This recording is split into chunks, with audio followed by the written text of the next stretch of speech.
Yeah, I mean, I always say those things are something for after career. I think the legacy for after career that I'm gonna look back and on the porch drinking beer and telling the lies to my kids. This is the face Nikola Jokic makes after hitting a game-winning three-pointer from half court.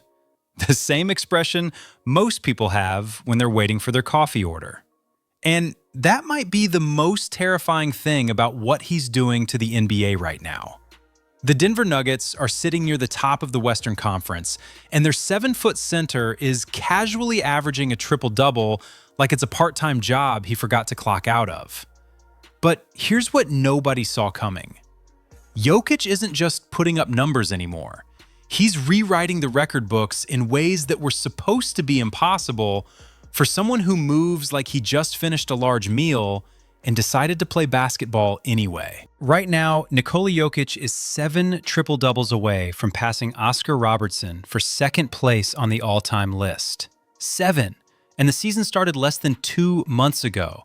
Jokic, as great as he is and all the things he's doing, I think we're kind of taking it for granted. He's in that LeBron conversation. I'm sure Wendy will speak about the numbers that he's putting up. And he's just been doing it for half a decade now of being in an MVP conversation. His numbers are unbelievable, but because he does it so often and so easily, people are not appreciating or respecting it. At this pace, he'll pass Oscar before February and be staring down Russell Westbrook's record by playoff time. A 7-foot center who barely leaves the ground is about to own a record that belonged to point guards for 50 years. But the wildest part isn't the numbers, it's how he's doing it. Let's rewind to October. The season just started, and Jokic had a couple of games where he looked, let's say, mortal. He missed a few layups, his scoring dipped for about a week, and immediately, people started diagnosing him like he needed a complete overhaul. Social media had him washed, tired, out of shape. The usual panic that happens when a superstar doesn't drop 40 in back-to-back games. Here's the thing, though. That so-called sluggish stretch, he was still putting up 24 points, 13 rebounds, and 10 assists on efficient shooting. Most players would frame that stat line and hang it in their living room. For Jokic, it was apparently a down week. Then November happened. By mid-November, his averages jumped to nearly 30 points per game, with over 12 rebounds and 10 assists. He's leading the league in total assists as a 7-footer. He's in the top 3 for scoring, rebounding, assists, and steals at the same time. The shooting percentages are ridiculous. 62% from the field, over 40% from three-point range.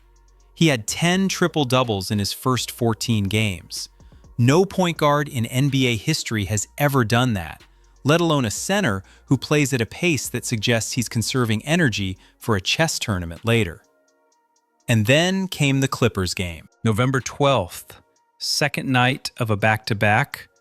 This is the kind of schedule spot where even superstars mentally check out and let their teammates handle the heavy lifting.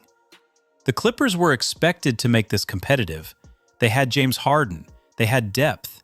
They were at home. Fans expected something manageable from Jokic. Maybe 25, 12, and 10 on cruise control. And then, the first quarter happened. In 12 minutes, Nikola Jokic scored 25 points on 9 of 10 shooting. To put that in perspective, the entire Los Angeles Clippers starting lineup scored 23 points. One man outscored James Harden, Ivica Zubac, and the rest of the starters combined in one quarter. If you're a Clippers fan watching that live, you're not even mad at that point. You're just confused. You're checking the box score to make sure it's not a typo. But Jokic wasn't done. Not even close. By the time the final buzzer hit, he had dropped 55 points on 18 of 23 shooting with 12 rebounds and 6 assists. And here's the kicker. He sat out most of the fourth quarter because the game was already over. This wasn't a player hunting stats or padding numbers. This was someone who dismantled a team so thoroughly that his coach pulled him early just to be polite.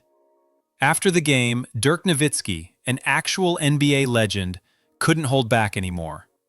He called Jokic one of the most dominant players he's ever seen. Blake Griffin, who played with some of the league's biggest stars, said having Jokic on your team is a blessing because he makes everyone around him better without even trying. This wasn't just a hot streak. This was a glitch in the system. This was the kind of efficiency that makes you wonder if someone unplugged the opponent's controller. Now, if that Clippers performance was about Jokic proving he can score whenever he wants, the Memphis game a week later was about proving he doesn't even need to score to completely embarrass a team. November 24th in Memphis. After dropping 55, everyone expected another avalanche of points. Maybe 40, maybe another 20-20 night. Instead, Jokic walked into the arena, looked at the Grizzlies, and decided he didn't need to score to break their spirit. Final stat line: 17 points, 10 rebounds, 16 assists on just 9 shot attempts. Let that sink in for a second. 9 shots. He took 9 shots and still controlled the entire game. But the real story wasn't the stat line.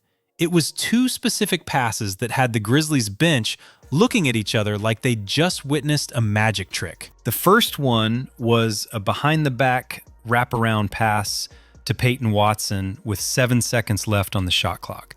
The kind of pass that shouldn't be physically possible given the angle and the defensive pressure. Watson, the guy who caught the pass, said he had no idea the ball was coming his way. He just knows that with Jokic on the floor, the ball can find you no matter where you are. The second pass was even more absurd, a lob that looked like it defied the laws of geometry. After the game, Tim Hardaway Jr. was asked which pass was better, and he couldn't even answer. He just laughed. That's the thing about Jokic. He doesn't just beat you with scoring. He beats you by making every single player on his team a threat. Defenses can't load up on him because the second they do, someone's getting an open dunk off a pass they never saw coming. The Memphis game proved something that the Clippers game didn't. Jokic doesn't need to score 55 to dominate. He can drop 17 and still make you feel like you never had a chance. So here's where we are right now. Nikola Jokic has 175 career triple-doubles. Oscar Robertson, one of the greatest point guards to ever play, has 181. That's 6 triple-doubles to tie him, 7 to pass him. A record that people thought would stand forever because nobody plays the way Oscar did. Except Jokic is about to pass him before the calendar flips to 2026. And the only person left ahead of him is Russell Westbrook at 205 triple-doubles. That used to feel untouchable. Westbrook went on a rampage for years chasing that record. But now, every projection says Jokic will not only pass Oscar this season, he'll be staring directly at Westbrook's record by the time the playoffs begin. Think about that for a second. A 7-foot center who barely jumps is about to rewrite a list that was dominated by guards for almost 70 years. He's doing it without relying on athleticism, speed, or explosion. Just angles, footwork, timing, and the fact that he plays basketball like he's 3 steps ahead of whatever the defense thinks it's doing. Every legend who's been asked about guarding Jokic says the same thing. You don't stop him. You just try to survive. Here's what makes this entire run even crazier. Jokic still looks like he has another gear he hasn't touched yet. Watch him after he hits a ridiculous shot or throws a pass that breaks the internet. He doesn't celebrate. He doesn't flex. He just jogs back on defense with the same blank expression he had before tip-off. It's the same face he makes when he drains a game winner. The same face he makes when he records his 10th assist. The same face he makes when he's checking his phone during warm-ups. That's not cockiness. That's someone who genuinely doesn't think what he's doing is that impressive. And maybe that's the scariest part. If this is Jokic when he's not even trying to impress anyone, what happens when he actually decides to turn it up? The Nuggets are climbing back to the top of the West. Jokic is leading the league in assists as a center. He's in the top 3 for scoring and rebounding. He's 7 triple-doubles away from passing one of the most untouchable records in basketball history. And he's doing all of this before Christmas. This isn't a hot streak. This isn't a fluke. This is someone breaking the sport in real time and doing it with the enthusiasm of someone filling out a grocery list. So here's the question. How long can the NBA keep pretending that Nikola Jokic isn't the most dominant player on the planet right now? Drop your thoughts in the comments because I'm reading all of them. And if you want to see the one record that only Jokic will ever own in NBA history, check out the next video.